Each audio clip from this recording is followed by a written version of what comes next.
আমাদের সকলের জীবনে পেরেশানি আসে, ধনী গরিব ধার্মিক অধার্মিক সবার জীবনে পেরেশানি আসে। তবে পার্থক্য শুধু একটাই, আমরা কে কিভাবে এই পেরেশানিকে সামাল দিচ্ছি।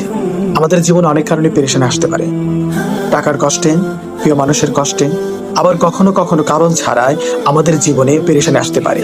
এটা দোষের কোনো কিছু নয়। আমাদের জীবনে পেরেশানি যে আসে, এটা আমাদেরকে থামাতে, আমাদেরকে ভাবাতে, আমাদেরকে বদলাতে। এই পেরেশানির সময় যদি আপনি ছোট্ট 3টি কাজ করেন, তাহলে অনেকটাই নিজেকে হালকা বোধ মনে করবেন। প্রথমত কাজ হলো, আপনি আল্লাহ তাআলাকে বলুন, দেখবেন এই ছোট্ট কথা আপনাকে অনেক শক্তিশালী করবে। দ্বিতীয়ত, এটা আপনি বিশ্বাস করে নিন, এটা মানুন, এই পেরেশানি আপনার জীবনের চিরস্থায়ী নয়, এটা ক্ষণস্থায়ী, আজ আছে কাল নেই। তৃতীয়ত, এটা মেনে নিন যে পেরেশানি আপনার জন্য আসেনি। হযরত আবু দারদা রাদিয়াল্লাহু তাআলা আনহু বলেন, রাসূল সাল্লাল্লাহু আলাইহি ওয়াসাল্লাম বলেছেন, যে ব্যক্তি সকাল সন্ধ্যায় এই দোয়াটি 7 বার পাঠ করবে, দুনিয়া ও আখিরাতে আল্লাহ তাআলা তার সকল পেরেশানির জন্য যথেষ্ট হয়ে যাবে।